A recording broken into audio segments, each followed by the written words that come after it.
On the Christmas Eve that my son kicked me out into the street because I refused to hand over my business, he received an unexpected gift the very next day. A process server knocking on his door.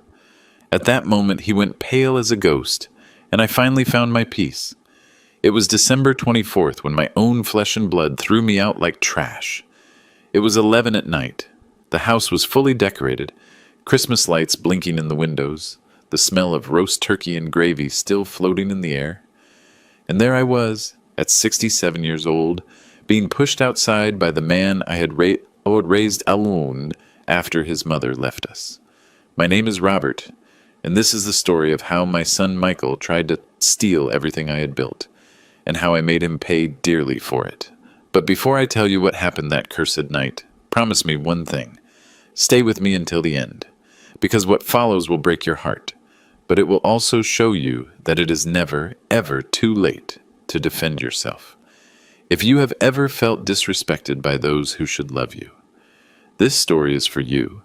And if you are enjoying it so far, subscribe to the channel William's Revenge Stories so you do not miss the next stories, because many people need to know that they are not alone in this fight. Leave a comment telling me where you are watching from. Let us go back to that evening. I had arrived at Michael's house around 7 in the evening. I brought gifts for my grandkids.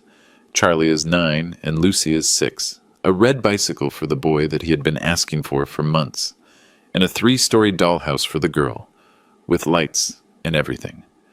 I spent over $2,000 in total, but it was Christmas Eve. It was family. When I walked in, Vanessa, my daughter-in-law, barely looked at me. She just gave a dry nod and went back to the kitchen. Michael was in the living room, cell phone in hand, frowning. He did not even get up to greet me properly. The kids, at least, welcomed me with hugs. Charlie hung off my neck. Lucy showed me her new dress that her mom had bought her. I smiled, but my heart was already heavy. I knew this atmosphere. It was the calm before the storm. The dinner was cold. Not the food, which was hot and well prepared, but the atmosphere at the table weighed like lead. Vanessa chewed slowly, eyes fixed on her plate. Michael barely touched his food. He looked at me strangely, as if I were an intruder. After the kids opened their gifts and went to play in their room, he called me. "Dad, come to my office. I need to speak with you." My stomach froze, but I went. The office was at the back of the house, a small room with a dark wooden desk and shelves full of files. It smelled of old paper and printer ink. Vanessa entered right behind me and closed the door. Michael pulled out a chair and sat across from the desk. He did not offer me a seat. I stood there, clutching my bag against my chest. He opened a drawer and took out some papers that he listed. On the desk, right in front of me. "You need to sign this today." I leaned in to read. They were transfer documents for the ownership of my bakery, Golden Crust Bakery. 32 years of work, all passing to his name. My blood boiled. "Michael, what is this?" "It is the transfer of the business, Dad. I already spoke with the accountant. Everything is in order. You just need to sign." "But why? Why would I do that?" He sighed as if I were stupid. "Because you have worked enough. It is time to rest, and I am your son. Who else would take over the business?" I laughed. It was not funny at all, but I laughed nervously out of indignation. "Michael, have you lost your mind? I am not going to sign this." Vanessa stepped forward. "Robert, do not be stubborn. Michael is doing you a favor. You are already old. What happens if something happens to you? The bakery will be abandoned. Better to transfer it to him now." Old. She called me old, as if I were a piece of old furniture forgotten in a corner. I looked at these two, my son and his wife, and I saw something in their eyes that made me tremble. Greed. They were not worried about me. They wanted to get their hands on the money. "No," I said firmly. "I am not going to sign. Golden Crust is mine. I built it alone, stone by stone. No one is going to take that from me." Michael's face hardened. "Dad, do not make me do this the hard way." "What hard way?" I asked, feeling the fear climb up my spine. He stood up, tall, broad-shouldered, looking at me as if I were an enemy. "If you do not sign, you are going to have to leave." I blinked. I thought I had heard wrong. "What?" "You heard me. This house is mine, and if you do not want to cooperate, then you no longer have a place here." My heart raced. I looked at Vanessa. She had her arms crossed, a little smirk at the corner of her mouth.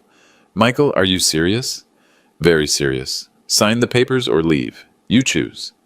I stood paralyzed. I could not believe what I was hearing. This was my son, my only son, the boy I had raised, clothed, fed, sent to school, paid for his education, bought his first car, helped with his wedding, and he was kicking me out on Christmas Eve. "No," I said, my voice trembling. "I am not going to sign." Michael threw the papers on the desk. "Then get the hell out of here." He came toward me, grabbed me by the arm, and dragged me into the hallway. Vanessa followed us, screaming, "Leave, you selfish old man! You only think about yourself. You never thought about your son." I tried to break free, but he was too strong. He pulled me to the front door. The kids appeared in the hallway, scared. "Grandpa!" Charlie shouted. "Shut up!" Vanessa yelled at him. Lucy started to cry. Michael opened the door. The cold night wind hit my face. He pushed me outside. I almost fell onto the sidewalk. "And do not come back until you have changed your mind," he said before slamming the door. I stayed there, alone, in the middle of the street, with an old suitcase in my hand and my bag of documents hanging from my shoulder. The Christmas lights flickered in the neighboring houses, the distant sound of laughter and music, and me expelled, humiliated, destroyed. But I did not cry. Not at that moment, because deep in my chest, along with the pain, something new was being born. Rage, determination, and the absolute certainty that my son was going to bitterly regret what he had just done. Because he did not know it, but I had prepared for this, and what would come next was going to make him lose everything. But before I tell you what I did that night, you need to understand one thing. I am not a man who gives up easily. Golden crust did not fall from the sky. This bakery was not a gift, nor an inheritance. It was sweat, blood, and tears. And if there is one thing I learned in 67 years of life, it is that no one has the right to take from us what we have built with our own hands. Let me take you 32 years back, to the day it all began. I was 35 years old, and I had just buried my wife, Mary. My dear Mary died suddenly, leaving me alone with Michael, who was barely 7 years old, with nothing. Worse than nothing. With debts. About $20,000 in today's money. Sounds like little today, right? But back then it was a fortune. A loan she had taken out to try to start a business that never took off. Hospital bills, funeral bills, everything fell on my shoulders. I remember that night when I sat at the kitchen table, alone with the bills spread out in front of me. The house empty, Michael asleep in his room, and me not knowing how I was going to pay the rent the next month. I cried. I cried until I had no more tears left. But when the sun came up, I had already made a decision. I was not going to sink. I was not going to let my son go hungry. I was not going to let life crush me. I went to my sister Linda. She lived in a small apartment in a rough part of the city, but she had a huge heart. I explained the situation to her. I asked to borrow $3,000. She looked me in the eyes and said, "Robert, you are going to make it. I have faith in you." With that money, I bought my first merchandise. Flour, yeast, molds. Simple things, but things people needed. Every Sunday I went to the flea market. I set up a small stall with a blue tarp, one of those that shake in the wind. I stayed there from 6 in the morning to 2 in the afternoon. Burning sun on my head, feet swollen, hands cracked from handling flour and dough, but I sold. At first it was slow, $20, $30 a day, but I started gaining customers. People liked my bread because I chatted. I gave advice on what to pair it with. I helped them pick the best rolls and pastries. I became known. And Michael, he came with me, so small, sitting on a wooden crate next to the stall, drawing in an old notebook. Sometimes he helped me wrap the bread or held the umbrella when the sun was strong. That boy was my reason to get up every day. We returned home in the afternoon, tired. I cooked something quick, rice, pasta, eggs. We ate watching TV. Then I gave him his bath, tucked him in, and stayed up until dawn doing accounts, planning what to buy the following week. There was no money left for anything else. New clothes, only if they came from the flea market. Outings, impossible. I wore the same worn-out shoes for 2 years because I could not buy others. But I did not complain, because I had a goal. And every dollar that came in went straight to the business or to Michael. He always had the best I could offer him. Private school, even if I had to make monthly payments. New uniform every year, full school supplies. He never had to feel shame in front of his classmates. And when he turned 15, I had saved enough to rent a commercial space. My first bakery, a small space downtown, about 400 square feet, but it was mine, golden crust. I called it that because it was bread, and it was gold, like the future I wanted for us. I painted the walls yellow and orange, cheerful colors. I installed wooden shelves that I sanded and varnished myself. I filled it with products, rolls, holiday bread, pastries, cookies, everything. The day of the grand opening, Linda came with me. She brought a cake. We celebrated just the three of us and Michael. But it was the happiest day of my life until then. I worked from 4 in the morning to 8 at night. 7 days a week. No rest, no vacations. Christmas was the busy season. I could not rest. When Michael returned from school, he came straight to the bakery. He did his homework on the counter while I attended to customers. Sometimes he complained, "Dad, why don't we go to the movies? Why don't we travel?" And I always answered the same thing. "Son, we are building our future. One day you will understand." He grew up there between the sacks of flour and the rolling pins. He learned to answer the phone, to wrap the breads, to keep the books. And I built an empire. Slowly, but I built it. The bakery grew. In 2005, I managed to rent the space next door and double the size. In 2010, I bought the building, $250,000 in cash. Money I had saved dollar by dollar for years. In 2015, I renovated everything. Air conditioning, new shelves, modern ovens, automated management system. Golden Crust became a reference in the area. Customers came from far away. We did deliveries. We signed contracts with companies. When I evaluated the assets in 2024, the bakery was worth nearly $1 million. And do you know what I did with all that money over the years? I invested it in Michael. I paid for private school until he finished high school. Administration studies at a good university. $2,000 a month for 5 years. I bought him a car when he turned 18. A used sedan, but in good condition. I paid for his driver's license. I gave him money for his expenses. When he wanted to marry Vanessa, I paid for the whole wedding. Banquet, decoration, dress, everything. About $3,000 just for that. I did not ask for a cent in return. I gave the down payment for the apartment where they lived before buying the house. I helped with furniture, with bedding, with everything. Never, never did I deny my son anything. And what did I get in return? A shove outside on Christmas Eve. As I walked alone through the cold streets that night, carrying my old suitcase, I thought about all this, about every sacrifice, every choice I had made thinking of him.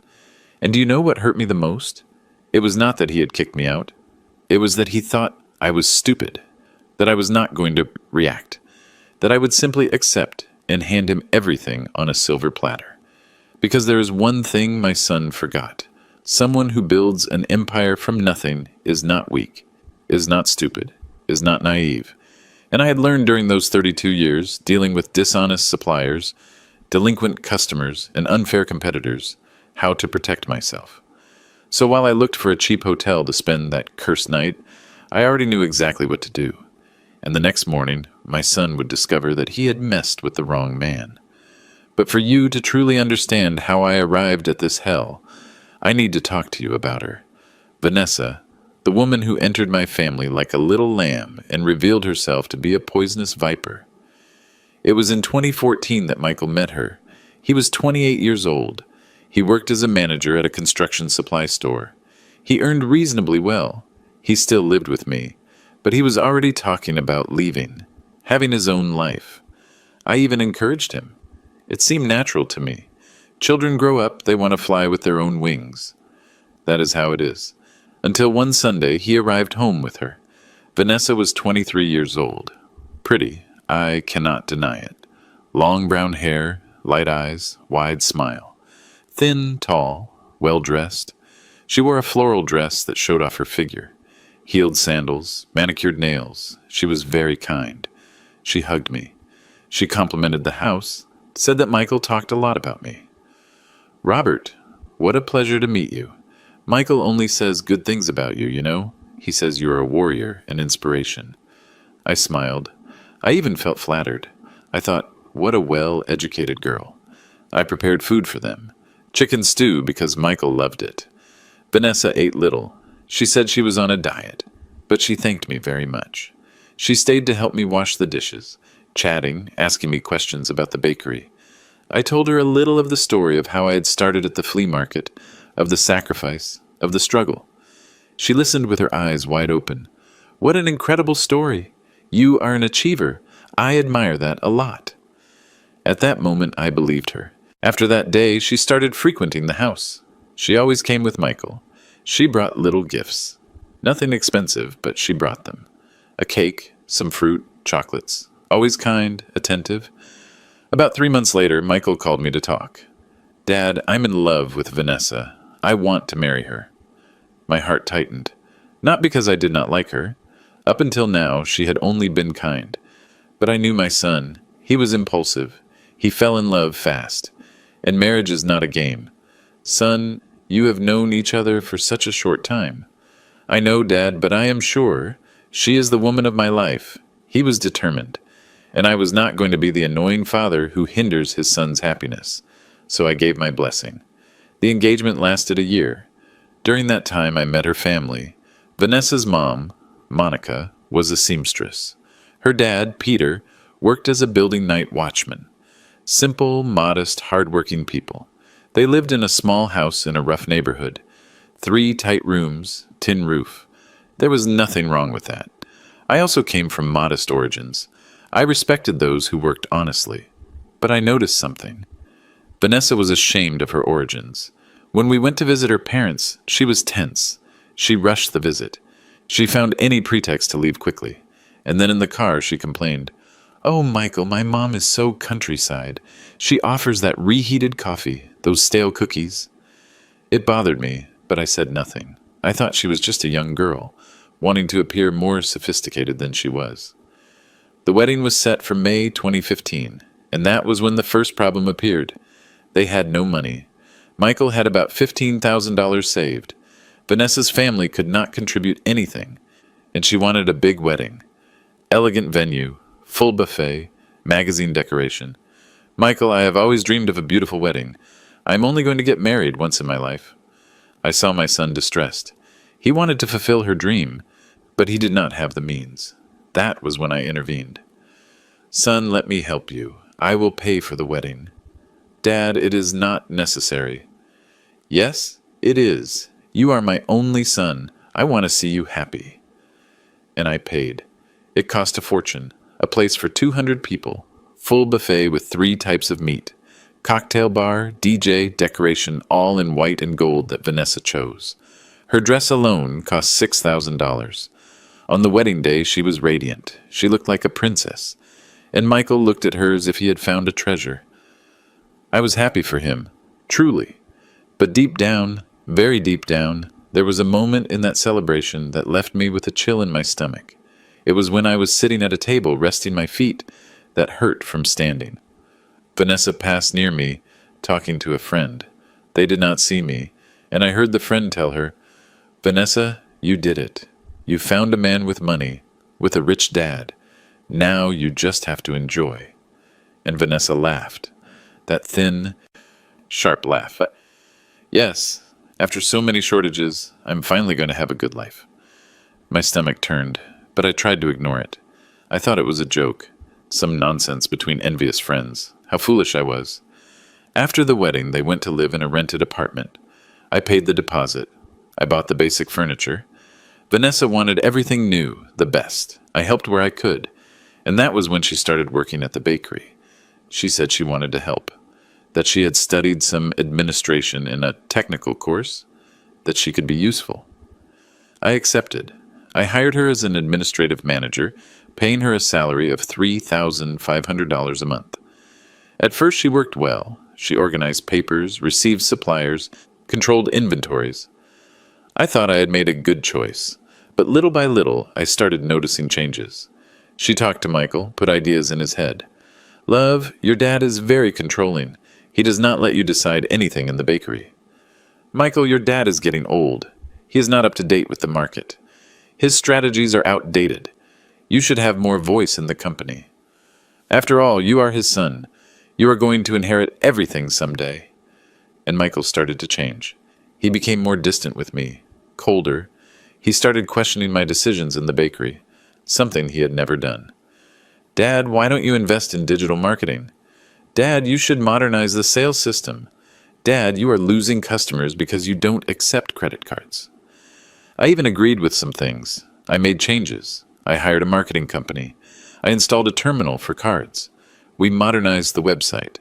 But it was not enough for him, or rather for her, because everything Michael said, I knew, first came out of Vanessa's mouth. One day, about 2 years after the wedding, I arrived at the bakery by surprise. It was a Saturday morning, very early. I had forgotten a document at home and had returned to get it. When I pushed the door, I saw Vanessa on the phone.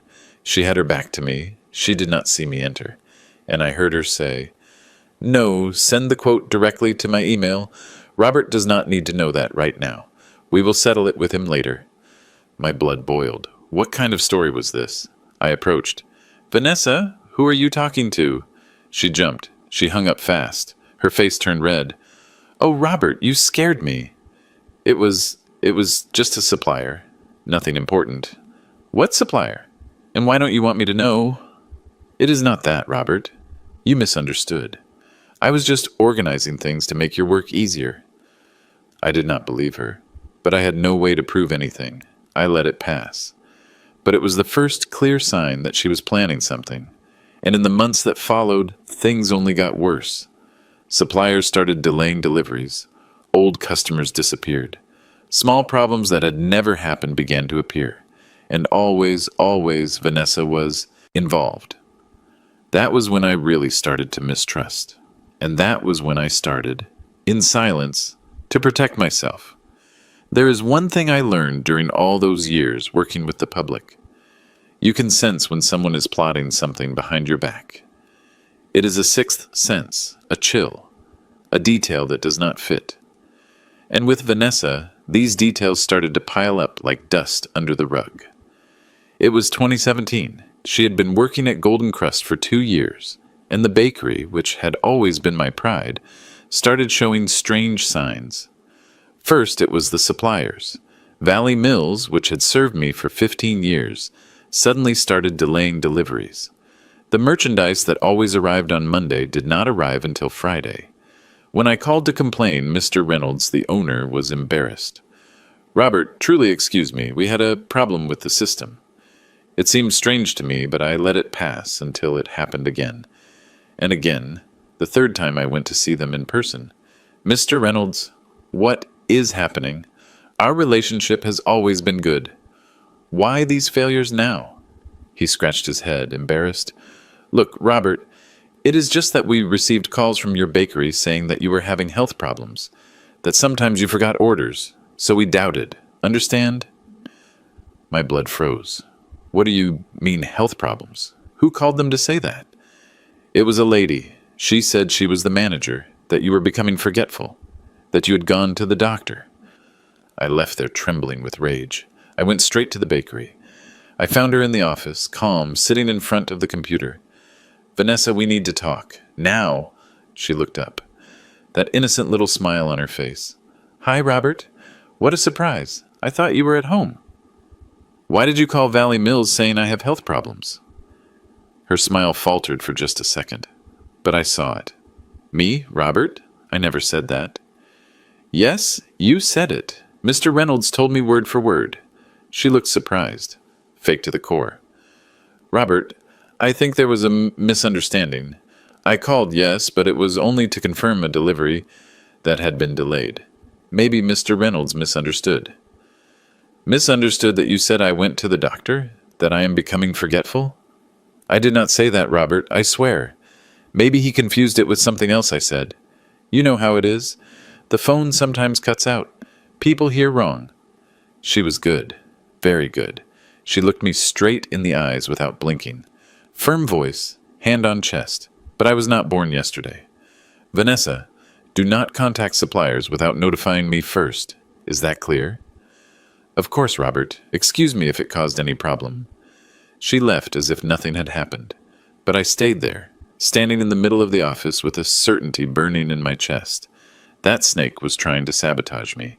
That was barely the beginning. In the following weeks, other problems appeared. Royal Stationery, another long-time supplier, called me to say they had received an email asking to cancel our monthly order. An email sent from the bakery's computer, but which I had not sent. An important client, St. Michael's College, which signed a contract with me every year for the summer festival, said they had desisted because they received a cheaper offer from another bakery. When I investigated, I discovered that someone had leaked our quote with all the details. Prices, conditions, everything. Guess who had access to the quotes? Vanessa. I started paying attention to everything. To her. To every move, every call, every email. And that was when I started to listen to the conversations she had with Michael. My son came to eat with me on Sundays, an old custom we kept, but the atmosphere had changed. He arrived tense, spoke little, looked at his cell phone all the time. One day during the meal, he put down his fork and looked at me. Dad, we need to talk about the bakery. What about the bakery? You are, how to say it, a little outdated. The market has changed. The way of selling has changed, and you insist on doing everything the old way. I took a deep breath. Michael, Golden Crust has existed for 30 years. It has good revenue, loyal clientele. What is old-fashioned about that? Dad, you don't invest in social media. You don't do promotions. You don't have an online store. The competition's passing you by. I have social media. I have a website, and sales are still good. They could be better if you let someone younger take some decisions. Someone like who? Me. He looked away. Me and Vanessa. We understand the current market better. That was when I understood. The snake had put everything in his head. She had made him believe I was a stubborn old man, stuck in the past, hindering the company's progress. Michael, when you understand half of what I understand about management, we will talk again. For now, I am still the one who makes the decisions. He turned red. He got up from the table. You are impossible. You don't accept anyone's opinion. And he left slamming the door.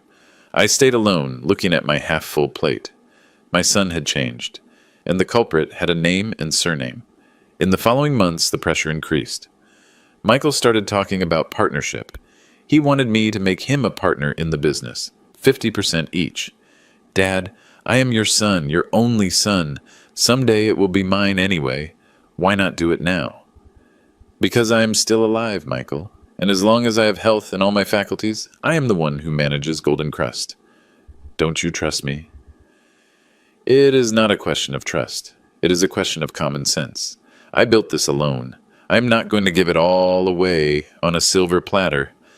He was furious, but he could not do anything. That was when Vanessa started her smear campaign in the family. She called my cousins, my uncles, Linda. She cried. She said I was mean to her, that I treated Michael like a child, that I was selfish, that I did not want to share anything with anyone. Linda told me. Robert, Vanessa called me yesterday. She was crying. She says you humiliate her at the bakery, that you don't let Michael grow. Are you not being a little hard? I sighed. Linda, you have known me for 67 years. Have I ever been unfair? She stayed silent. Then she murmured, No, never. Sorry, brother. She should have suspected. But other relatives believed her, and they started treating me differently, as if I were the villain of the story. And Michael, he believed every word his wife said. It was in November 2024 that everything really deteriorated. I arrived at the bakery and found Michael rummaging through the office files. Papers scattered, folders open. What are you doing? He jumped. Dad, I was just organizing. Organizing what? Those are confidential documents. I know, Dad, but I am your son. I have a right to know. No, you do not have that right. Not as long as you are not a partner. Leave that. He threw the files on the desk, irritated. "You are becoming paranoid. You should go to the doctor." That hurt. It hurts when it comes from your son, from the boy you raised, to whom you gave everything, whom you loved more than your own life, and he is treating you as if you were crazy. That afternoon, when I closed the bakery and went home, I cried. I cried a lot. But amidst the tears, I made a decision. I was not going to wait for them to make a dirty move. I called my lawyer, Mr. Harrison, and my accountant, Mr. Miller. I scheduled an appointment for the following week, and I started preparing my defense plan.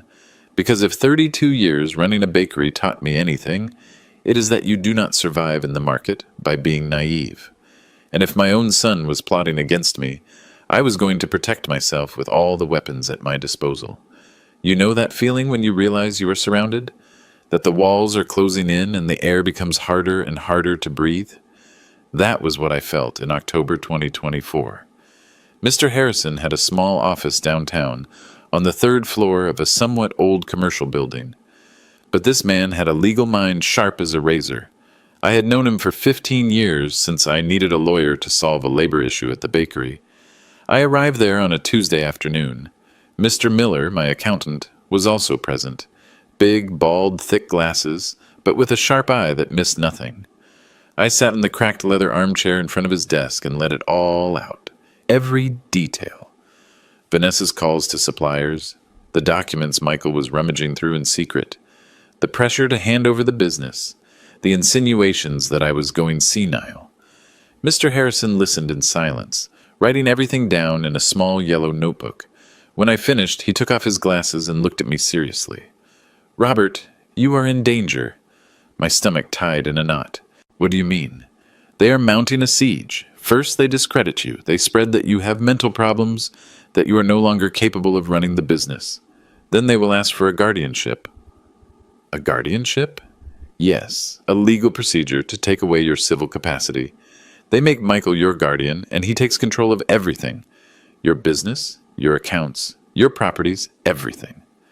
I felt the floor open under my feet. But there is nothing wrong with my head. I know, you are lucid, in good health, but on paper, with witnesses saying the opposite, with bought medical certificates, it is very possible to manipulate the situation. Mr. Miller leaned forward. "Robert, we must act fast, before they take the next step." "What do you suggest, gentlemen?" Harrison took a pen. "First, you must protect your assets. Transfer the business to a holding company of which you are the sole partner. Remove Michael from any power of attorney or document he has access to. Second, document everything. Record conversations. Save printouts of emails, everything. Third, prepare an eviction procedure for the house where he lives." "But the house is already mine." "Yes, it is in your name since the purchase. Michael lives there, but he is not the owner. If you wish, you can recover the property." I breathed deep. "Do what is necessary. I trust you." In the following weeks, we worked in total silence. No one should know. Not Linda, who had a loose tongue. Not the bakery employees. Mr. Miller created a family holding company, Golden Crust Holdings, and transferred all the company's assets, the commercial premises, the inventories, the accounts, everything to this new legal entity. I was the only partner. Neither Michael nor Vanessa had the slightest participation. Mr. Harrison prepared the revocation of power of attorney documents. Michael had an old power of attorney that I had given him years before, thinking it would be useful. We revoked everything, and I started documenting with a small recorder, one of those discreet ones that fit in the palm of your hand. Every time Michael or Vanessa came to talk to me, I recorded. I started taking screenshots of suspicious emails. I saved everything in a hidden folder on the computer. I made backups on a USB drive that I hid in an old cookie tin in the pantry of my house, and that was how I obtained the proof I needed. It was a Saturday afternoon, late October. I had closed the bakery earlier. I told the employees I was going to attend to some bank matters, but I returned in secret. I entered through the back door, very quiet. I heard voices in the office. Michael and Vanessa. I hid in the hallway, recorder on. "Love, he is not going to give you the business willingly." Vanessa's voice was cold, calculating. We have to force things. But how? Michael sounded unsure. Guardianship. My cousin is a lawyer. He says it is possible. We find 2, 3 witnesses who say your dad is going senile. We get a psychiatric certificate. Done and dusted. You become his guardian. But he is not senile, Vanessa. He is fine. Michael, wake up. Your dad is going to die someday. And are you going to wait to inherit when we could have everything now? Silence. Then her voice lower. I don't know, love. It feels wrong. What feels wrong? That he is selfish like this? You worked in that bakery all your life. You deserve your share. I haven't worked in the bakery all my life. He is the one who worked. It doesn't matter. You are an only child.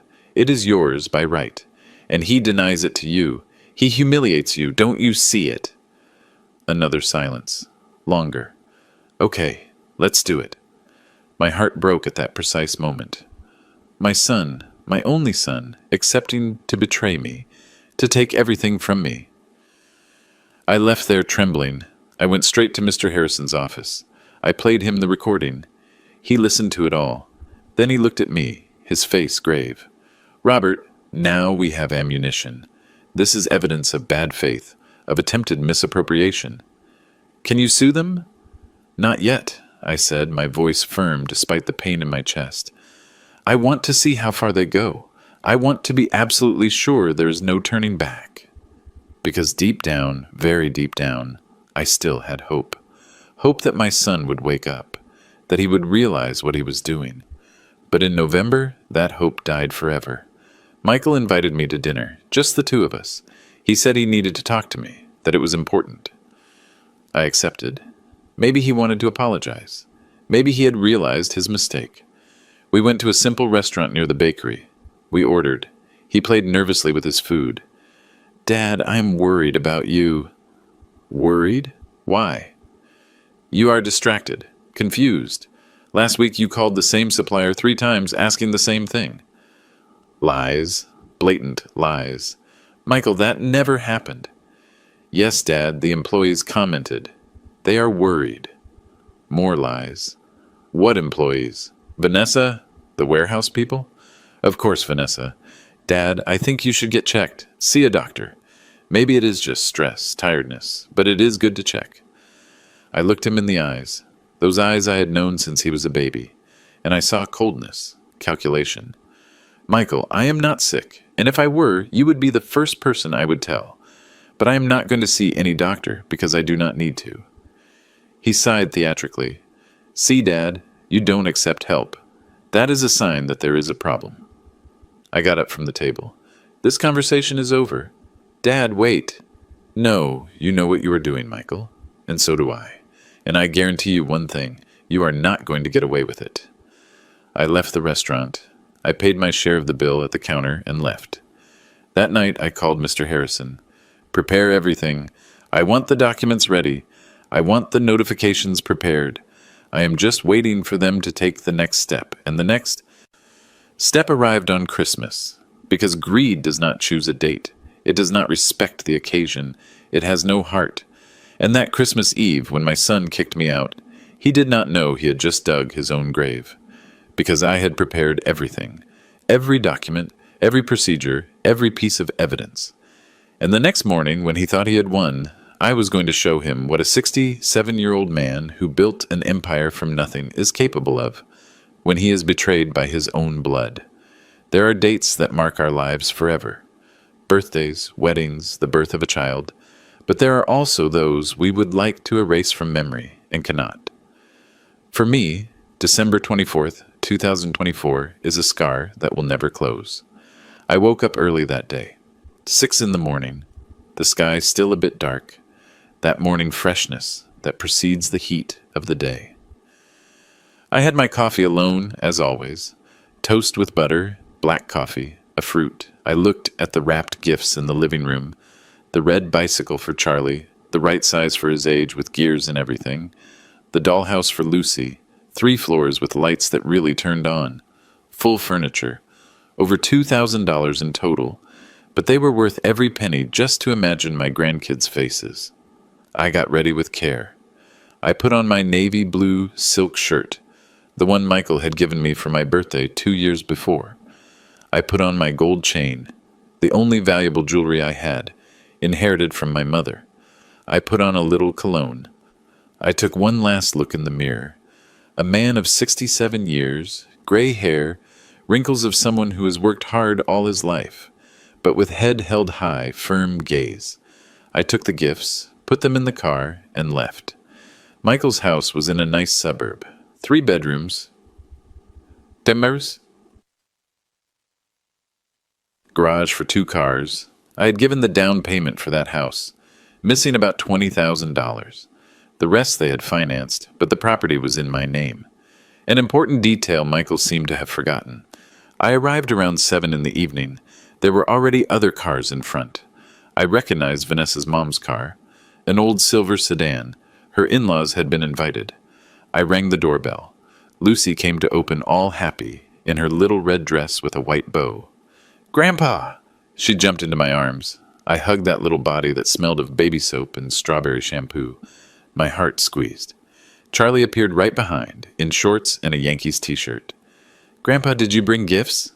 "Yes, my love, but you can only open them after dinner." "Oh, man," he pouted, but accepted. I entered the house. The living room was decorated. Christmas tree in the corner, full of gold and red ornaments. Lights blinking in the window. Table set with white tablecloth. Red napkins. Floral arrangement in the center. Vanessa was in the kitchen. When she saw me, she gave a half smile. "Hi, Robert. Sit down. We are about to serve." I greeted Monica and Peter. Good, simple people. They hugged me, treated me with affection. Michael was on the terrace looking at his cell phone. He looked up when I entered. He gave a nod. He didn't even come to hug me. He didn't even greet me properly. I felt the heavy atmosphere immediately, but I breathed deep. It was Christmas Eve, family party. Everything was going to be fine. Dinner was served at 8 at night. Turkey, stuffing, apple salad, mashed potatoes. Everything was nice, well made. Vanessa had made an effort, but the table was silent. Only the kids chatted. They told things about school, about their friends. We adults ate slowly, exchanging glances. Monica tried to start a conversation. "And the bakery, Robert? How are the end-of-year sales going?" "Good, thank God. December is always a busy month. Many parties, corporate receptions, graduations." "That's good. You work so hard. You deserve the success." She smiled. Vanessa cut a piece of turkey with force. The knife scraped the plate, making that sharp noise. "Yes, he works so hard he doesn't have time for anything else." I looked at her. "What?" "Nothing, Robert. Just a comment." But the tone was acidic, poisonous. We finished eating. The kids ran to the living room, impatient for the gifts. I helped clear the table. I took the plates to the kitchen. That was when Michael appeared behind me. "Dad, come to the office. I need to speak with you." My stomach turned, but I went. The office was small, dark wood desk, swivel chair, shelves with files and books. It smelled of paper and printer ink. Vanessa entered behind me. She closed the door. Michael pulled a chair and sat across from the desk. He did not offer me a seat. I remained standing. Clutching my bag against my chest, he opened a drawer. He took out a green folder. He placed it on the desk, open. They were documents. White sheets full of legal text. At the top, in large letters, "Commercial Property Transfer Deed." My blood boiled. "What is this?" "It is the transfer of Golden Crust to my name. Everything is ready. Only your signature is missing." He pushed a pen in my direction. I took the papers. I read fast. Total transfer. No clauses, no conditions. I gave up everything. He became the absolute owner. "Michael, are you crazy?" "No, Dad. I am sensible. You have worked enough. It is time to rest, and I am your son. Who else would take over the business? But why like this? Why now, on Christmas?" Vanessa stepped forward. "Because it has to be now, Robert. You are getting old. You are becoming forgetful. You are no longer capable of managing anything. And Michael is your son, your only heir. It makes sense to transfer now, while you are still alive, to see him manage the business." I looked at her.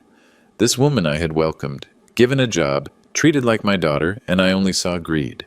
Pure evil. I am not going to sign, I said firmly. Dad, do not be stubborn. It is not stubbornness, Michael. It is common sense. This business is mine. I built it with my own hands. 32 years of work. Do you think I'm going to give it away just like that because you ask me? It is not given away. It is by right. I am your son. And that gives you the right to take what is mine? He stood up, tall, corpulent, looking down at me. Dad, do not make me do this the hard way. What hard way? Guardianship. We start a procedure. We prove that you no longer have all your mental faculties. I become your guardian. Then I transfer everything to my name anyway. There it was, the final threat. You wouldn't do that. Yes, I would. Vanessa crossed her arms. And he will if you keep being selfish. Selfish? She called me selfish. Me, who had given everything to my son, who had sacrificed myself, who had worked until my bones ached, and they were treating me as selfish because I didn't want to give away my life's work on a silver platter. No, I said, my voice trembling with rage. I am not going to sign, and I am not going to let you rob me. Michael's face hardened. Then get out of here. I blinked. What? You heard me. This house is mine. And if you do not want to cooperate, you no longer have a place here. Grab your things and leave. My heart raced. I looked at Vanessa. She had her arms crossed, a little smirk at the corner of her mouth. Michael, are you serious? Very serious. Sign the papers or leave. You choose. I stood paralyzed. I could not believe what I was hearing. This was my son, my only son, the boy I had raised, clothed, fed, sent to school, paid for his education, bought his first car, helped with his wedding, and he was kicking me out on Christmas Eve. No, I said, my voice trembling, I am not going to sign. Michael threw the papers on the desk. Then get the hell out of here. He came toward me. He grabbed me by the arm. He dragged me into the hallway. Vanessa followed us, screaming, Leave, you selfish old man! You only think of yourself. You never thought of your son. I tried to break free, but he was too strong. He pulled me to the front door. The kids appeared in the hallway, scared. Grandpa! Shouted Charlie. Shut up! Yelled Vanessa. Lucy started to cry. Michael opened the door. The cold night wind hit my face. He pushed me outside. I almost fell onto the sidewalk. And do not come back until you have changed your mind, he said before slamming it shut. I stayed there alone in the middle of the street, with an old suitcase in my hand and my bag of documents hanging from my shoulder. The Christmas lights flickered in the neighboring houses, the distant sound of laughter and music, and me expelled, humiliated, destroyed. But I did not cry, not at that moment, because deep in my chest, with the pain, something new was being born.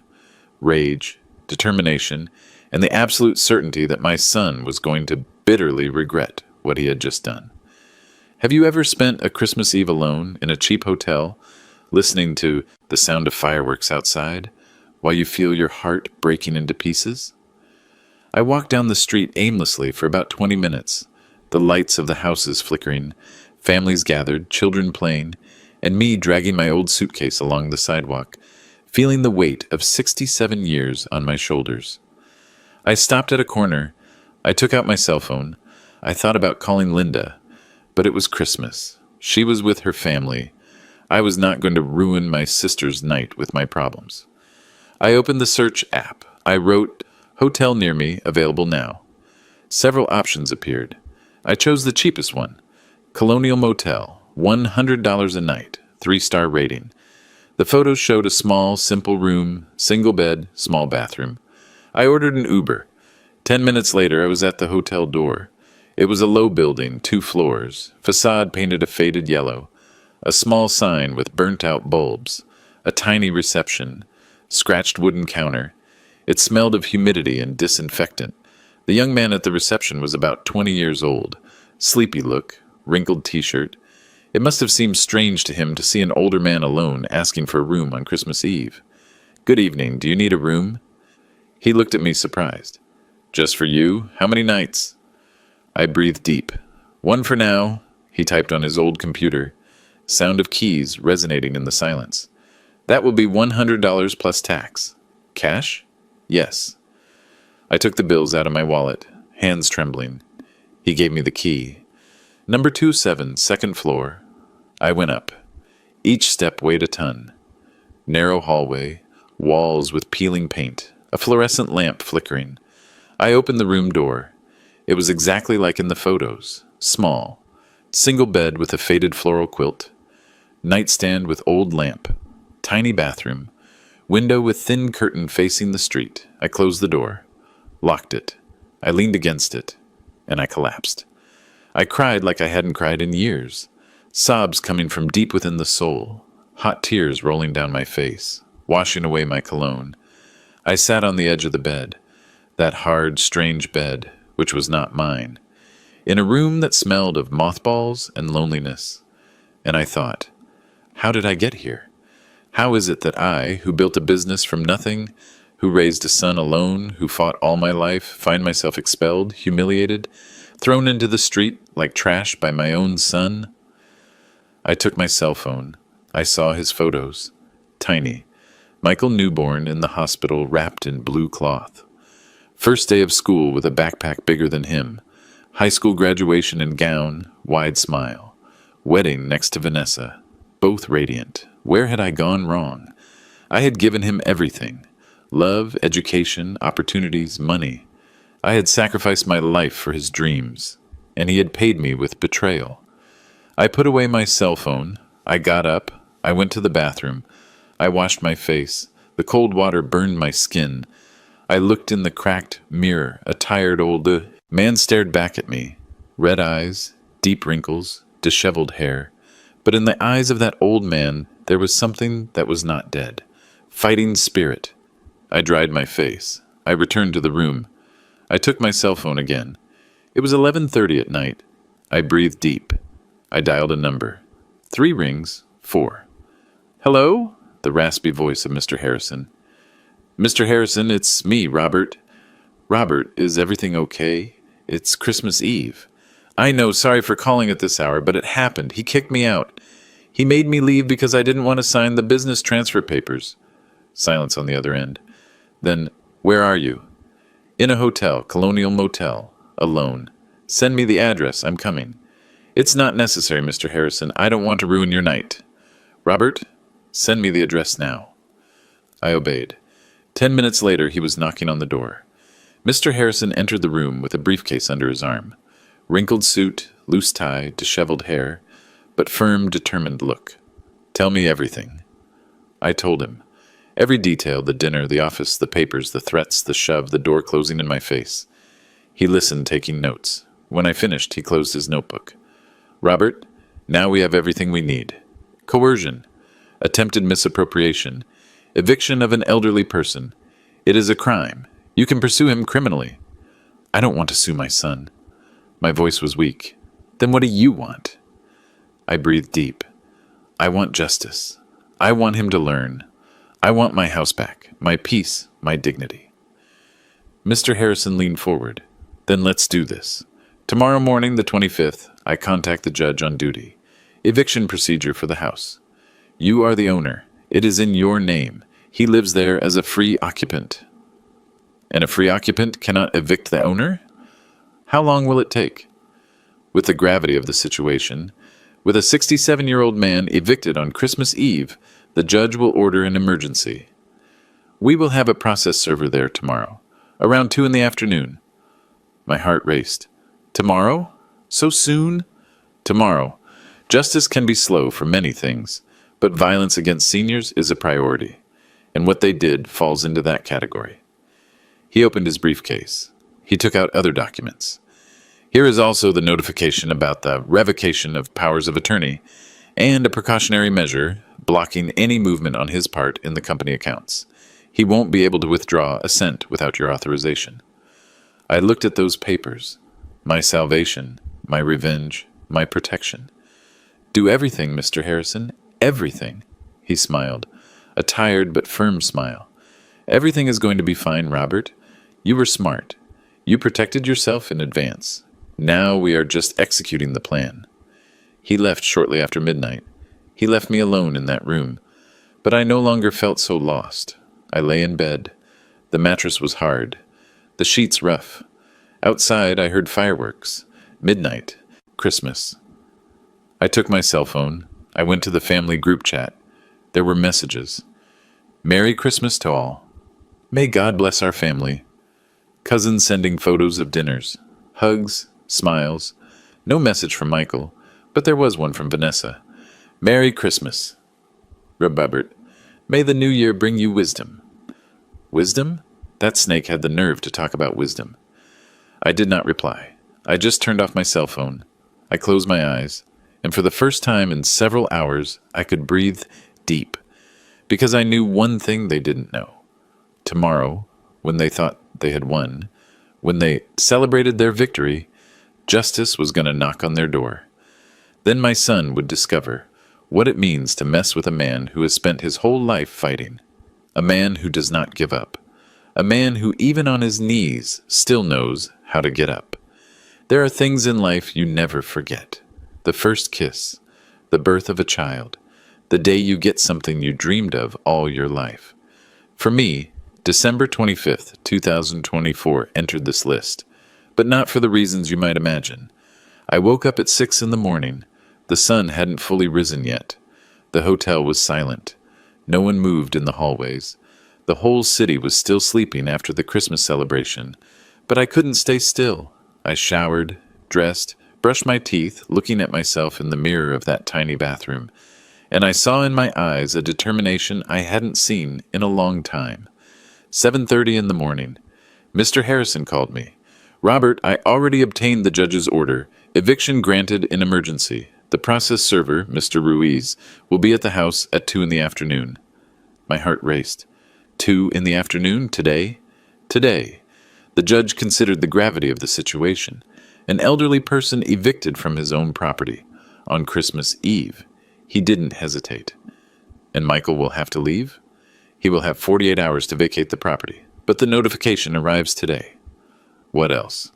With the eviction will also arrive the notification about the blocking of company accounts and the revocation of powers of attorney. I sat on the edge of the bed, everything at once. It is the domino effect, Robert. When you act at the right moment, with the right evidence, justice acts fast. I hung up. I stayed there sitting, processing the information. In a few hours, everything was going to change. My son was going to discover that he had underestimated his own father. I ate something in a cafe near the hotel. Toast with butter, black coffee. I wasn't hungry, but I needed energy. I walked through the streets aimlessly. The city was empty. Businesses closed, few cars. The day after Christmas is always like that. Everyone resting, digesting Christmas dinner, enjoying family. Everyone except me. 1:30 in the afternoon. My cell phone rang. Mr. Harrison. Robert, Mr. Ruiz is on his way. He arrives at the house in 15 minutes. Do you want to go too? I thought about it. I wanted to say yes. I wanted to see my son's face when he received those papers, but something inside me told me no. No, Mr. Harrison, I don't need to be there. Let justice do its job. Are you sure? I am sure. Call me when it's done. I will. I sat on a park bench, alone watching the trees, the blue sky, the white clouds, and waited. 2:15 in the afternoon. The phone rang again. But it wasn't Mr. Harrison. It was Michael. My hand trembled. I answered, Hello? Dad? What did you do? He was screaming. Voice desperate, hysterical. I breathed deep. I protected myself, Michael, that's all. A process server just arrived saying I have to vacate the house. That the house is yours. The house has always been mine. You knew that. But I live here. My children live here. And I was your father. And you kicked me to the street yesterday. Silence on the other end. Only as heavy breathing. Then Vanessa's voice in the background. Call the lawyer. Call now. And Michael again. Dad, you can't do this. It's Christmas. There are children. You shouldn't have done what you did yesterday either, but you did. Dad, please. Michael, you have 48 hours to vacate the property. Read the notification. Everything is explained there. Dad, wait. Don't hang up. But I hung up. My hands were trembling. My heart beat irregularly, but I did not regret it. 2 minutes later, another call. Vanessa, I answered. Robert, you are crazy. You can't do this to us. Yes, I can, and I just did. There are children here. Are you going to kick your grandkids onto the street? You kicked their grandfather yesterday. Why couldn't I? She was left without an answer. Then, we will go to court. We are going to annul this. Try it. But you won't succeed, because the house is mine. It always has been. And you live there by my grace, a grace that ended when you took me out. You miserable old man. We should have committed you when we had the chance. And she hung up. I put away my cell phone. I stared at the horizon. 3 in the afternoon. Mr. Harrison called. Robert, everything is done. Mr. Ruiz delivered the 3 notifications. Eviction, blocking of company accounts, revocation of powers of attorney. The young man went white when he read. The lady became hysterical. They said they would consult a lawyer. Let them do it. Yes, but it won't do them any good. The documentation is impeccable. You are the legitimate owner. They have no right to the property or the business. And how long before they must leave? 48 hours, until the 27th. If they don't leave voluntarily, we will request an eviction order with police force. We hung up. I sat there processing everything. I had done it. I had really fought back. I had defended what was mine. I had recovered what was mine. But do you know what I felt at that moment? It was not joy. It was not satisfaction. It was emptiness. Because although my son had betrayed me, although he had hurt me, he was still my son. And a father does not celebrate when he has to fight against his own blood. I returned to the hotel. I spent the rest of the day lying in bed looking at the ceiling. The phone rang several times. Michael? Vanessa? Even Linda, who somehow had found out. I didn't answer anyone. I just wanted silence. At night, I ordered food by app. A simple burger. I ate without appetite, just not to get sick. And I thought, what now? I had recovered my house, protected my business, taught my son a lesson, but what would come next? Would he learn? Or would he hate me forever? And the grandkids? How would my relationship be with them? These questions didn't let me sleep. But one thing I knew for sure. I wasn't going to back down. Because if 67 years of life taught me anything, it is that you cannot let others trample on you, even when those others are your own family. Early in the morning of the 26th, the phone rang. Unknown number. I answered with caution. Hello? Robert, it's Natalie. We met at a supplier fair last year, remember? Natalie, a woman of about 40, competent, serious. She worked at an events company. Yes, I remember. Hi, Natalie. Is everything okay? Yes. Look, I heard you had some problems in your business. Well, I am looking to change fields. I wanted to know if maybe you need someone to help manage Golden Crust. I stayed silent thinking. A manager, just what I needed. Natalie, it is possible. Can we talk about this in more detail? Sure, whenever you like. We scheduled a coffee appointment that same afternoon, and that was how, amidst the chaos, I started to rebuild. Because life does not wait for us to recover completely, to move forward. Life goes on, and we continue with it or we get left behind. And I had no intention of getting left behind. That afternoon, I met with Natalie at a cafe downtown. She arrived punctual, dressed professionally but not exaggerated. White shirt, black pants, briefcase in hand. We sat down. We ordered coffee. Robert, I will be direct. I knew what happened with your daughter-in-law. Vanessa spoke bad about you with several suppliers, saying you were losing your mind. But I know you. I know how you work. You are an honest man, hard-working, and if you are looking for administrative help, I would like to be considered. Her frankness surprised me. Why do you want to leave your current job? Because I have been in events for 5 years, and it no longer fulfills me. I want something more stable, something where I can really build, and Golden Crust has a good reputation.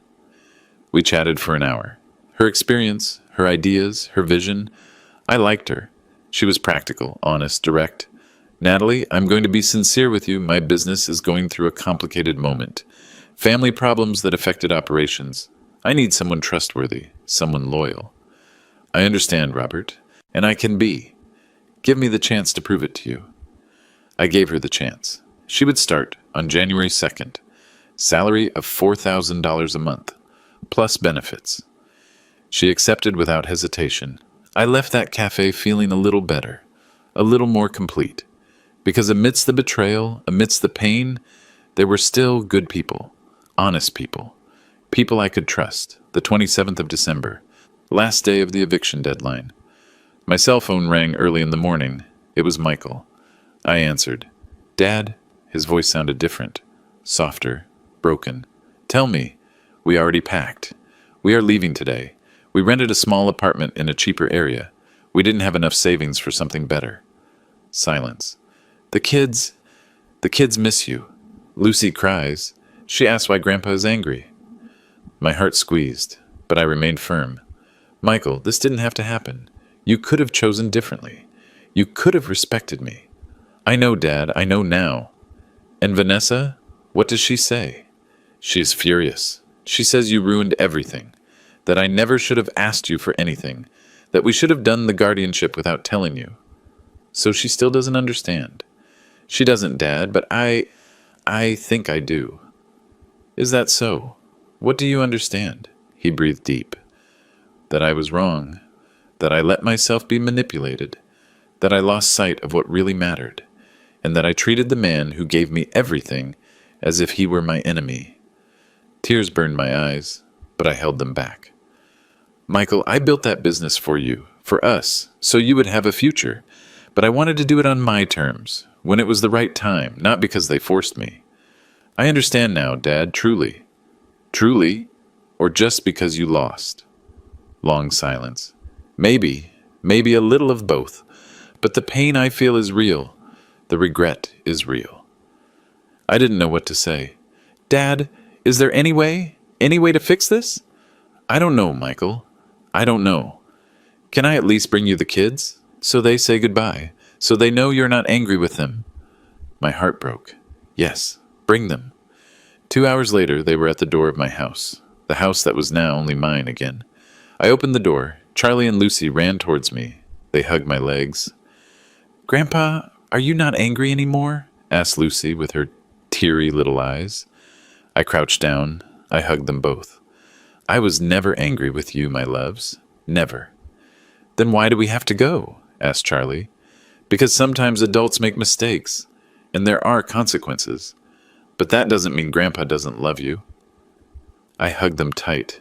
They smelled of baby shampoo and innocence, of everything that was pure in this complicated world. Michael was standing in the entrance. He didn't enter. He just watched from afar. When the kids left, he approached. Dad, truly, I'm sorry. I looked him in the eyes. I saw regret, but I also saw fear. Fear of losing the money, or fear of having lost me. I wasn't sure yet. Michael, words are easy. Actions are what count. I know, and I'm going to prove it to you. I don't know how yet, but I will. He left. He got into his old car, where Vanessa was waiting for him with a sour face. I watched them drive away, and I stayed there standing in the entrance of my house. My house. The one I had bought with my sweat. The one that was now mine again. I entered, closed the door. The house was empty, silent, but it was mine. And for the first time in days, I felt something resembling peace. Leave a comment below telling me where you are watching from. And if you have ever had to deal with family betrayal, don't forget to like the video if you think what I did was justified. Because sometimes defending yours means confronting those you love, and it hurts, but it is necessary. The following days were strange. The house felt too big, too silent. Every corner reminded me of something. The living room where Michael played as a child. The kitchen where I prepared breakfast before taking him to the flea market. The room that had been his for so many years. But I also felt something I hadn't felt in a long time. Freedom. I didn't have to walk on eggshells. I didn't have to worry about what they were plotting behind my back. I didn't have to listen to insinuations about my mental health or my capacity. It was my space, my peace. On January 2nd, Natalie started working at Golden Crust. She arrived early, 7 in the morning. I was already there, as always, preparing the oven, checking the inventory, attending the first customers of the day. Good morning, Robert. I turned around. There she was, dressed professionally, dress pants, white blouse, hair tied back, briefcase in hand, and a genuine smile. Good morning, Natalie. Welcome to Golden Crest. I showed her everything. The office, the inventory system, accounts receivable and payable, contracts with suppliers, everything. She took notes. She asked intelligent questions, noted everything on a tablet. Robert, I see you have several suppliers who haven't delivered on time in the last months. Can I contact them to verify what happened? Yes, but do it carefully. Some were contacted before by my daughter-in-law, saying things that weren't true. She nodded. I understand. I will be clear with them. I will tell them there is new management and that we want to resume commercial relations on good terms. And she did. In a week, Natalie had contacted all the problematic suppliers. She explained the situation without going into personal details. She just said there had been a misunderstanding, that Robert was perfectly fine, and that Golden Crest remained a solid and reliable business. The suppliers responded well. Valley Mills resumed punctual deliveries. Royal Stationery re-established the contract. Even St. Michael's College called, asking if we could still provide for their summer festival. Of course, said, we will be delighted. Sales started to improve. Customers who had left returned. The bakery was recovering its rhythm, and I, little by little, recovered my confidence. One afternoon, about 2 weeks after the eviction, I was closing the bakery when my cell phone rang. It was a number I didn't know. I answered. Hello? Robert? A voice of an older woman. It's Monica, Vanessa's mom. My stomach tied in a knot. Monica, how are you? Good, thank you. Look, Robert, I am calling you because I need to talk to you. Could we see each other? Have a coffee? I hesitated. What would she want? Did she come to complain to me to defend her daughter? Okay, where? Wherever you like. I will accommodate. We agreed to meet the next day at a cafe near my house. I arrived punctual. She was already there, sitting at a table in the back, with a steaming cup of coffee in front of her. She dressed simply, long skirt, floral blouse, knitted sweater. She looked tired. I sat in front of her. Monica, Robert, thank you for coming. We ordered coffee. There was an awkward silence. Then she spoke.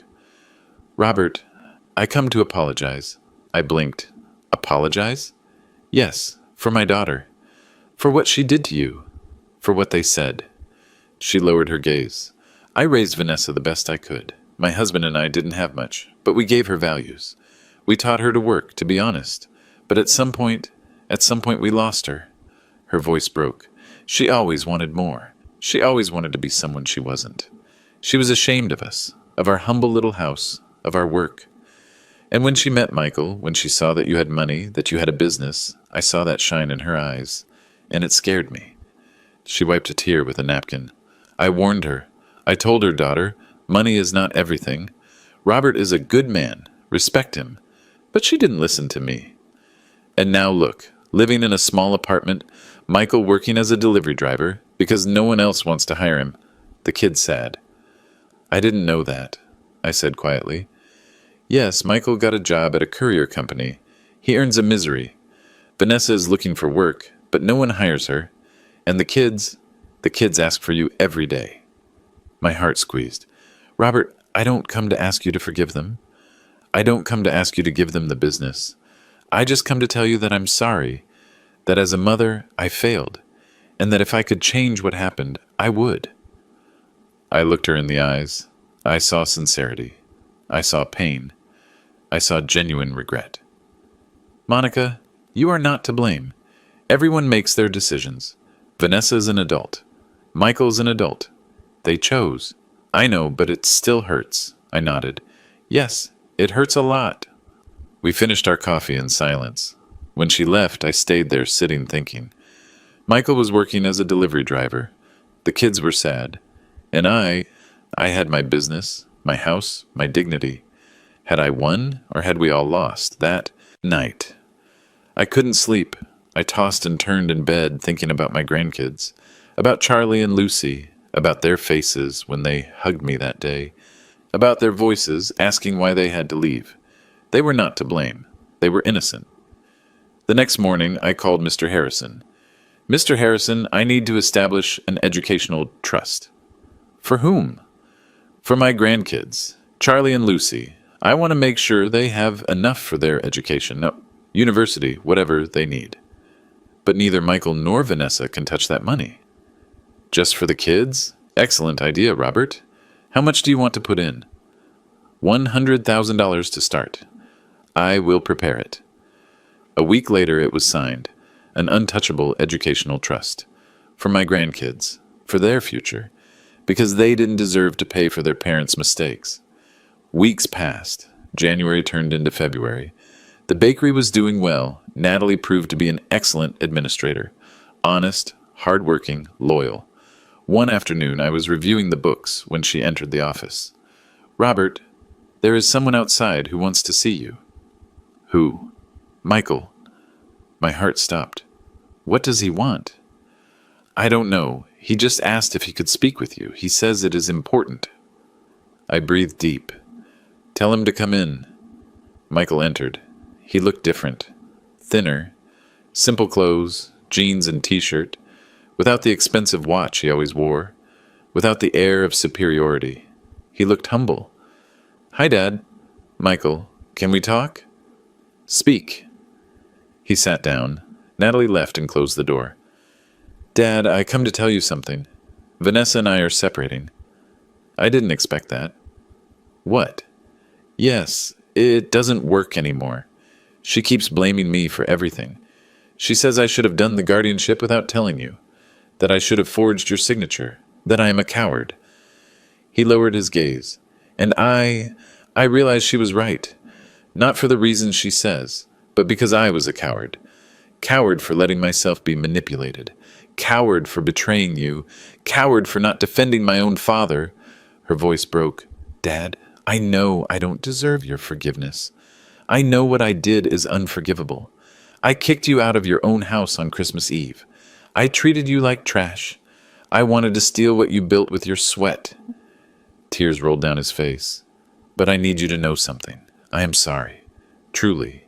Not because I lost, not because I am broke, but because I lost something much more valuable. I lost your respect. I lost your trust. And maybe I lost you. I looked at him, my son, my only blood, crying in front of me, and I felt something I hadn't felt in months. Compassion. Michael. Yes, Dad. Do you really feel it? Or are you only here because things went wrong for you? I feel it truly, Dad. I have had a lot of time to think. Working 12 hours a day as a delivery driver, earning minimum wage, watching my children ask for their grandfather, realize what really matters. And what matters? Family, honesty, respect, the things you taught me and that I forgot. Silence. Dad, I don't come to ask for the business. I don't come to ask for money. I just come to ask for a chance to prove to you that I changed. How? Let me work here, at the bottom, baker's helper, whatever. Don't pay me if you don't want to. Just let me be close to you again. Let me learn again, like when I was a child. I remained silent, processing his words. Was it real, or was it another manipulation? Michael, if I give you this chance and you betray me again, it's over. Forever. Do you understand? Yes, Dad, I understand. You will arrive at 4 a.m. You will help prepare the bread. You will do what Natalie tells you. You will collect a normal salary. Like any employee. No privileges, no exceptions. Whatever you say, Dad. And Vanessa does not step foot in this bakery. Never again. We are already divorcing. She is going back to live with her parents. I nodded. Okay, start on Monday. He got up. He came towards me, and he hugged me for the first time in months. I hugged my son, and I cried. I cried for everything we had lost, for all the pain, for all the betrayal. But I also cried of hope, that maybe, just maybe, we could rebuild what had been broken. On Monday, Michael arrived at 4 a.m, punctual. Natalie was there, supervising. Michael, you will start cleaning the trays. Then you will help with the kneading. Robert will teach you. Yes, ma'am. I saw him work, hands in the dough. sweat on his forehead. No complaints. Like when he was a child and came with me to the flea market. Weeks passed. Michael worked hard. He didn't complain. He didn't ask for anything. He just worked. On weekends, he brought the kids. Charlie and Lucy ran through the bakery. They helped wrap breads. They ate the freshly baked pastries. And I, little by little, felt my family rebuilding. It wasn't like before. It would never be like before. The trust had been broken, and it would take years to rebuild, but at least we were together again. At least we were trying. One afternoon after closing, Michael approached. "Dad, can I tell you something?" "Sure." "Thank you." "Why?" "For giving me another chance, for not giving up on me, for teaching me, even if it's late, what it really means to be a man." I put my hand on his shoulder. "Michael, you were always my son, and you always will be. You made mistakes, big mistakes, but we all deserve a second chance." "Do you really forgive me, Dad?" I thought about it. Forgiveness is not something given from one day to the next. It is something built with actions, with time, with proofs that you really changed. "Then I am going to build it. I promise you." And so far, he has kept his promise. Months have passed. Michael is still working at the bakery, learning the business from scratch, earning the trust of the employees. Earning my trust, Vanessa divorced and left. The kids stayed with Michael, and I see them every weekend. Golden Crust continues to prosper. Natalie turned out to be the best decision I made, and I, at my 67 years, learned something important. Sometimes defending yours means losing those you love, but if they really love you, they will find their way back. It is not always about winning or losing. Sometimes it is about standing firm in your principles and waiting for others to decide if they want to rise to the occasion. Michael decided to be, and that is why today I have hope. Will it be easy? It won't be like before again. Never. But it is a start, and sometimes a start is all you need. 6 months have passed since that Christmas Eve. 6 months since my life turned upside down. 6 months since I had to make the hardest decisions of my life. And today, sitting in the office of Golden Crust, watching through the window how Michael teaches Charlie to knead bread, I realize something. I do not regret anything. It was painful. Yes, it was devastating. Of course. Would I do it again? Without hesitation. Because there is something I have learned in these 67 years of life. Something I want to share with all of you watching me. From your homes, from your jobs, from wherever you are, never, never allow anyone to take what you built with your own hands. Not even your family. Especially your family. Because when you allow them to disrespect you, when you allow them to trample on you, you are not only hurting yourself, you are teaching them that it is okay to treat people like that. You are teaching them that manipulation works, that betrayal has a reward, and that is not the lesson any father should give his son. I am going to tell you how everyone is now, because this story does not end with revenge. It ends with lessons. Michael works at Golden Crust from Monday to Friday, from 4 in the morning to 2 in the afternoon. He earns about $1,000 a month. It is not much, but it is honest. And he is learning, really learning, not just making bread. He is learning what it means to build something from zero, what it means to get up when it is still dark outside, what it means to serve customers with a smile, even if you are tired, what it means to be humble. On weekends, he has the kids, and he brings them here. Charlie is now 10 years old and wants to be a baker like his grandpa. Lucy is 7 and says when she grows up, she is going to have her own bakery. But for cakes, Grandpa, pink cakes with lots of frosting. I laugh every time she says it. The trust I established for them is growing. By the time Charlie turns 18 and enters college, there will be enough money for his entire degree. The same for Lucy.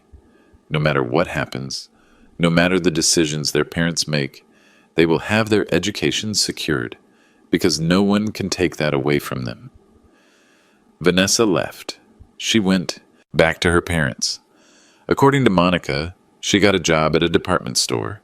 She earns little, lives with resentment. She still blames everyone but herself. Some never learn. The divorce was finalized 3 months ago. Michael has full custody of the kids. Vanessa sees them every 15 days, but she doesn't even always go. She always has an excuse. The kids don't even ask for her anymore. It hurts to see it. Because although Vanessa hurt me, she is still their mom. And no child should grow up feeling that their mom doesn't want them. But that's how things are sometimes. Not everything has a happy ending. Natalie is still my right hand. Her salary is now $5,000 a month plus bonuses. She deserves it. She has doubled sales. She has recovered clients. She has established new contracts. Golden Crust had never been so well. The other day she told me, "Robert, we should think about opening a second branch." I laughed. "Natalie, I am 67 years old. I don't know if I have energy for a second branch." That is why I'm here. And Michael, together we can do it. Maybe she is right. Maybe it is time to grow again, to dream again, because that is the beautiful thing about life, that it is never too late to start over. Linda, my sister, comes to visit me every Sunday. We cook together, chat, laugh. She tells me, "Robert, I am proud of you. What you did was difficult, but it was right." I don't know if it was right, Linda. I only know it was necessary. It is the same, brother. Sometimes the right thing and the necessary thing are the same thing. Maybe she is right. I have been thinking a lot about my wife, Mary, about what she would think of all this, about whether she would be proud or disappointed. I think she would be proud, because she was a strong woman, a woman who let no one push her around, and she taught me that. She taught me to fight. I wish she were here to see how things turned out, to meet her grandkids, to see that her sacrifice was worth it. Because Golden Crust exists, thanks to her too, to the nights she held me when I cried from exhaustion, to the words of encouragement when I wanted to give up, to her faith that I could make it. All that I am, all that I built, has her imprint. And now that imprint is on Michael, and it will be on Charlie and Lucy. That is the true legacy. Not the money, not the business, but the values, the strength, the ability to get up after falling. A few weeks ago, Michael and I were closing the bakery, alone. The employees had already left. We were cleaning the counter when he said to me, "Dad, can I ask you a question?" "Sure." "How did you know? How did you know Vanessa and I were going to betray you? How did you know you had to protect yourself?" I stopped. I thought about my answer. I didn't know for sure, but I had suspicions. I saw the signs, the calls to suppliers, the documents you rummaged through, the way Vanessa looked at me, as if I were an obstacle, not a person. And you decided to act. I decided to protect myself. Which is different? I didn't act to attack you. I acted to defend myself. What is the difference? The difference is the intention. I didn't want to hurt you. I wanted to protect what was mine, what I had built, my dignity, my peace. He nodded, processing my words. "Dad, if you could turn back time, would you do it differently?" I thought about it. No, because if I hadn't acted, we wouldn't be having this conversation now. Now you would be celebrating your victory with Vanessa, and I would be in some nursing home, stripped of everything, without dignity, without anything. And that would have been my fault? Yes, it would have been your fault, and mine for not defending myself. He stayed quiet for a moment. "Dad, I will never be able to repay you for what I did. I will never be able to erase that Christmas Eve. But I promise you something." "What?" "That I am going to teach Charlie and Lucy what you're teaching me now. Respect, honesty, hard work, and that you never, never take advantage of the people who love you, even if you can, especially if you can." My eyes filled with tears. That is the best promise you can make me. And at that moment, I knew that everything, all the pain, all the struggle, all the devastation had been worth it. Because my son had learned. And he would pass that lesson to his children, and they to theirs. That is the true legacy. Now I want to speak to you, to those watching this, to those who maybe are going through something similar. Maybe you have a child who disrespects you, a daughter-in-law or son-in-law who manipulates you, a relative who wants to keep what is yours, a partner who abuses your trust. And maybe you are thinking, "What do I do? It is my family. I cannot confront them." Yes, you can. Not only can you, you must. Because defending yourself is not selfishness. It is self-respect. It is self-love. It is dignity. And no one has the right to take that from you. Will it be easy? No. Will it hurt? Like you have no idea. Will you lose people along the way? Probably. But do you know what will also happen? You will recover your peace. You will recover your dignity. And the people who really love you, those who are really worth it, will find their way back, like Michael did. And those who do not return, those who do not apologize, those who keep blaming you, those never deserve to be in your life in the first place. Letting them go is liberation, not loss. Another thing I want to tell you, to the younger ones watching us, to the children and grandchildren, respect your parents. Not because they have money, not because they can give you an inheritance, but because they deserve it as human beings. Your parents sacrificed for you. They stayed up when you were sick. They worked until exhaustion so you had what was necessary. They gave you opportunities they never had. That is not paid with money. It is paid with respect, with gratitude, with love. And if one day you inherit something, let it be because you earned it, not because you stole it.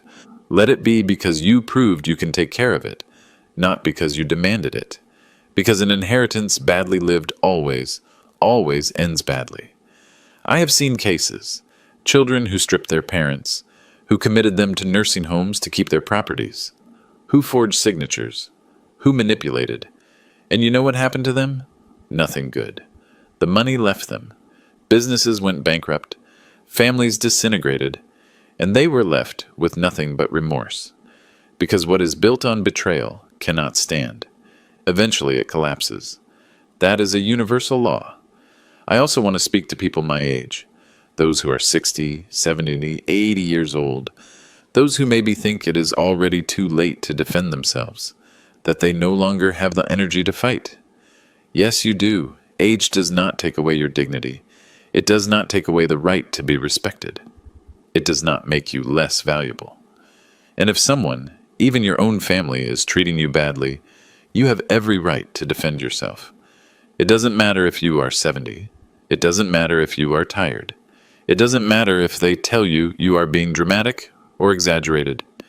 Your mental peace is worth more than anything. Your dignity is worth more than maintaining a false family harmony. Because there is no real harmony where there is lack of respect. Seek legal help. Protect your assets. Document everything. Do not be afraid to act, like I did. And if someone tells you that you are selfish for not giving away your patrimony, for not letting yourself be trampled, let them go to hell.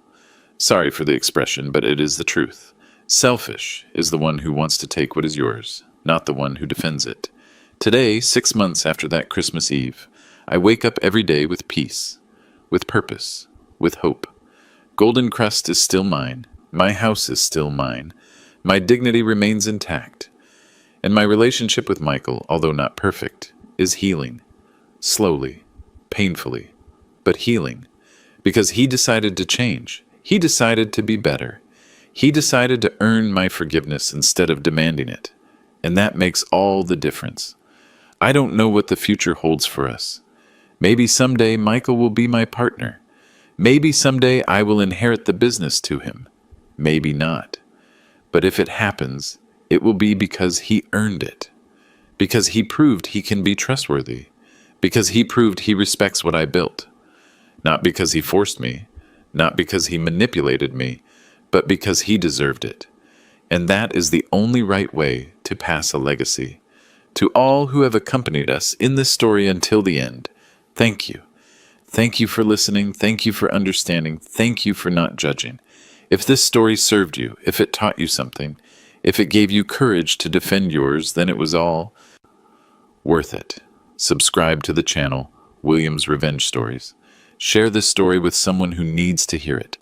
With that father who is being manipulated. With that grandfather who is being stripped. With that mother who is being disrespected. Because we all deserve to live with dignity. We all deserve to be respected, and we all have the right and the duty to defend ourselves. It doesn't matter who is on the other side. It doesn't matter if it is family. It doesn't matter if it hurts. What is right is right, and what is wrong is wrong, and defending yours is never, ever wrong. Leave a comment telling me what you learned from this story. Tell me if you ever had to make a similar decision.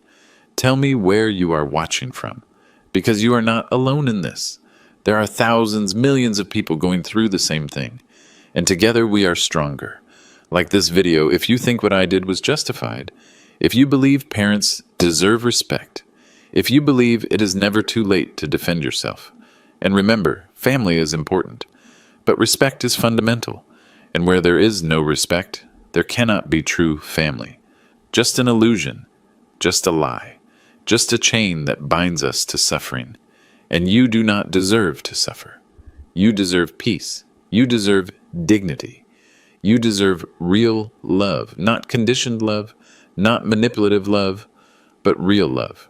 And if you have to fight to get it, fight because you are worth it, because your peace is worth it, because your life is worth it. I did it at 67 years old, with everything against me, with my own son against me, and I survived. More than survived, I triumphed. And you can too. Never forget, as long as you have life, you have opportunity. As long as you have dignity, you have value. And as long as you have the truth on your side, you have power. Use it. Not for revenge, but for justice. For protection. For peace. That is my story. That is my message. That is my lesson. And I hope with all my heart that it serves you. Because if an old man of 67 could do it, you can too. Stay firm, stay strong, and never, never allow anyone to take what is yours. Because you built it, and you have the right to protect it. Until the next story, and may God bless you. Robert.